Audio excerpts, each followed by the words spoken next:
Influence is the foundation of selling. It's what inspires others to take an idea seriously and act upon it. In the past, though some basic knowledge about how people were influenced was known, much of what produced influence was a mystery. Discerning how to influence another person was viewed as an art because the process of influence had never been systematically analyzed so that it could be measured, predicted, and repeated. However, this is no longer the case. Over the last few decades, there have been thousands of scientific studies focused on obtaining an exact understanding of the causal factors that create and enable influence. Through this mountain of scholarly research, scientists have identified the measurable and predictable principles that direct human behavior. This proven science is extremely relevant to the profession of selling because it guides salespeople in behaving in ways that will enhance their ability to sell. But I think it's one of the best decisions we've made. David brings so much to the table.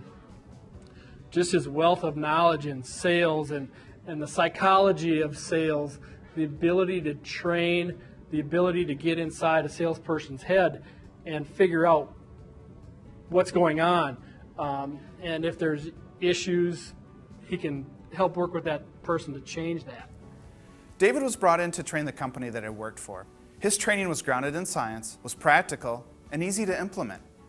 Because of David's training, our sales increased by over 300% in a 6-month period. There is a vast amount of scientific research that has proven that the human brain does not decide to purchase a product or service in response to a persuasive message, but throughout a persuasive message.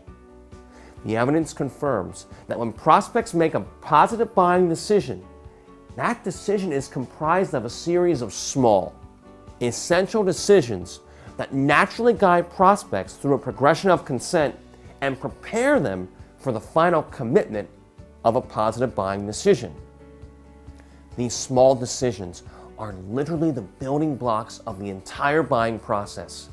If prospects do not make each of these minor decisions, they will be unable to make a positive buying decision. That's why at the Hoffeld Group, we define the close as the final commitment of a positive buying decision. This final commitment is intertwined and even dependent upon the series of essential commitments that the prospect has already made throughout the sale. This means that though a positive buying decision may be revealed at the close of the sale, it is being cultivated throughout the entire sale. By embracing this science-based model, the close is no longer a stressful event that is plagued with objections. Instead, it is the consummation of the previous commitments made by the prospect. Dave is a very good presenter, very good to listen to. You don't fall asleep, and he provides facts but also fun, and as far as interacting with people, again, answers questions and what people are truly looking for answers for. I thought Dave was very credible, just his whole approach, and once again, he's done his research. He uses science to prove sales techniques and why they work. Are you leveraging the proven science of influence when you sell? Your answer to this question matters because every time you enter a selling situation, these scientific principles undergird and shape the persuasiveness of the interaction.